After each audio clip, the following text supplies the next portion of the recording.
Olá pessoal, eu sou a Roberta Muniz e neste episódio explicaremos cada passo que compõe o contrato social de uma empresa no nosso ABC Contábil do Conubcast. Mas quem vai falar sobre isso é Anderson Feitosa, o CEO da Conub. Então fiquem com esse episódio. Olá pessoal, hoje nós vamos falar a respeito de contrato social. Contrato social é o documento em que formaliza-se a abertura da empresa junto com um outro sócio. No caso de constituição de limitada, esse é um instrumento que pode ser registrado tanto em cartório como na junta comercial. O contrato social ele começa com uma parte chamada preâmbulo. Preâmbulo nada mais é do que a qualificação ali dos sócios, onde moram, qual o regime de casamento deles, qual o estado civil. Em alguns casos você pode colocar também se é a data de nascimento, a profissão.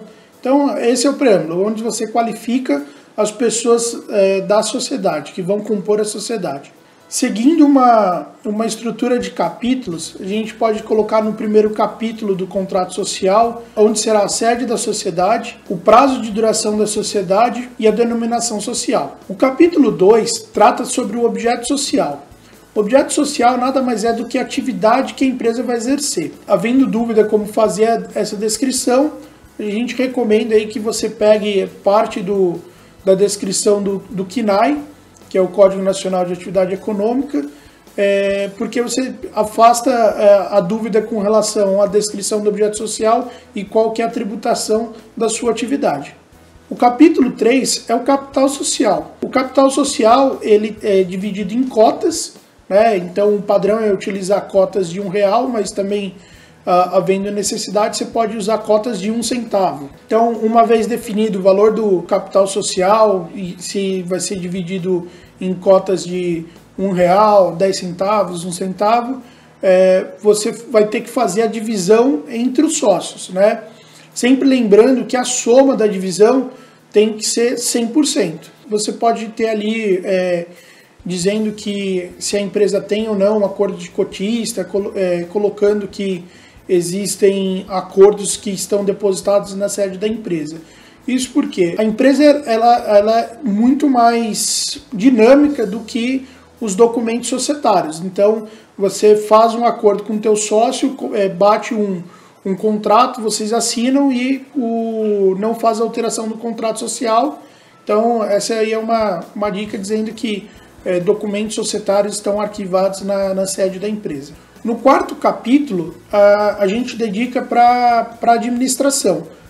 A administração da empresa, né? Então, dizendo quanto que os sócios podem assumir em termos de ônus, colocando se ele age em conjunto ou individualmente, se agir individualmente, se tem um limite ou não. É importante lembrar também, com relação à administração da sociedade, que você pode ter um administrador não sócio também, né? Então você pode nomeá-lo no contrato social.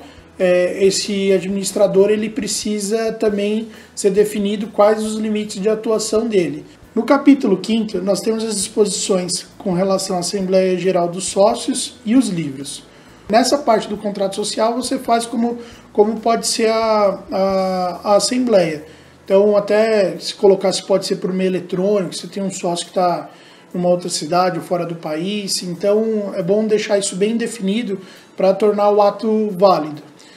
No capítulo C, são colocadas definições para exercício social, definição de distribuição de lucros e demonstrações financeiras. O exercício social é comum iniciar e se encerrar de acordo com o ano calendário, terminar ali no dia 31 de dezembro e começar no dia 1º de janeiro. Mas algumas atividades não seguem esse padrão, e é possível isso. Então, um exemplo é uma fazenda que tem uma plantação, você pode ter um exercício social acompanhando a questão da colheita. E aí, no caso, por exemplo, de soja, pode ser de junho a junho. O capítulo 7 fala sobre a continuidade da sociedade. Se uma empresa, por exemplo, tenha 2 sócios e caso um deles venha falecer, a empresa não pode parar. Então, no capítulo você define como será a continuidade da empresa. É importante ressaltar aqui se você vai aceitar ou não um outro sócio na empresa, né? Por exemplo, se o teu sócio é casado, a esposa dele passa a fazer parte da sociedade. É algo aqui que a gente tenta blindar um pouco, porque normalmente em empresas de serviço você coloca um sócio por conta de uma habilidade que ele tem.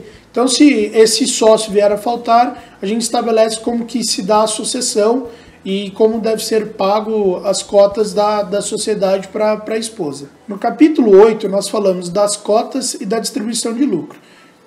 O que é falado das cotas? A gente coloca ali que você não pode penhorar as cotas, que as cotas são indivisíveis, para que você não tenha nenhum ônus sobre essas cotas, tá?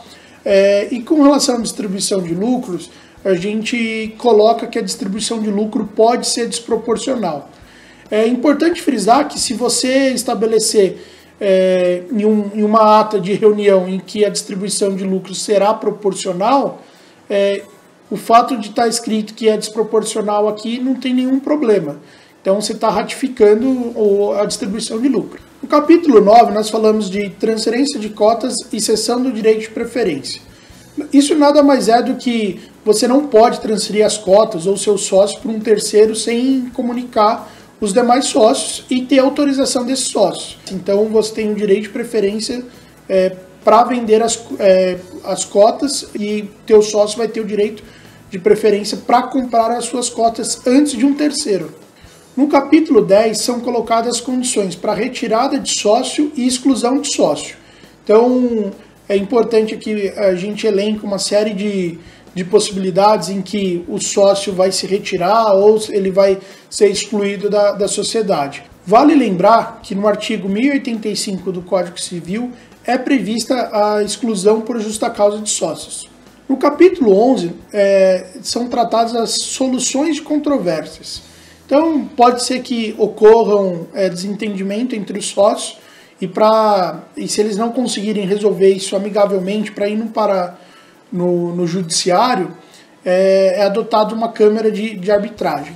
E a decisão da câmara de arbitragem ela é definitiva. Então, uma vez que você adota a câmara de arbitragem para a solução de conflitos, o que ficou decidido ali não pode ser contestado no judiciário. No capítulo 12, a gente coloca disposições gerais. Ele é bem importante porque a gente coloca que havendo acordo de voto, acordo entre os sócios, acordo de cotistas, eles serão superiores ao contrato social. Por que isso? Para evitar custo jurídico de registro, tornar documentos que sejam de interesse da empresa públicos, você guarda esses documentos na sede da sociedade. Então, e eles têm validade superior ao contrato social. Por fim, chegamos na declaração de desimpedimento. Nada mais é do que uma declaração em que os sócios não estão impedidos de exercer o papel de administradores da sociedade. Isto porque existem alguns casos em que o sócio fez parte de uma empresa e ele era administrador e essa empresa veio fazer o pedido de falência, ele fica impedido de exercer a atividade de administrador em outra empresa.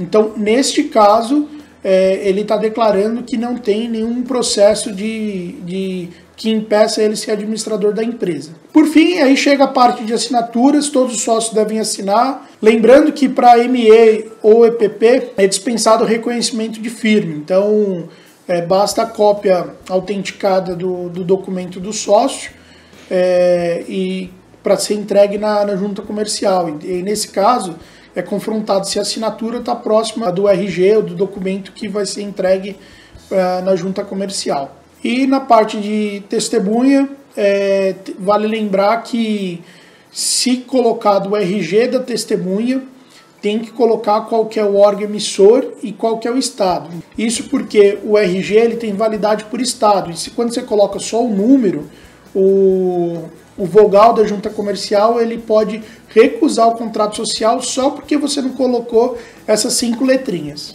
Então é isso, pessoal. Espero que você tenha gostado. Obrigado.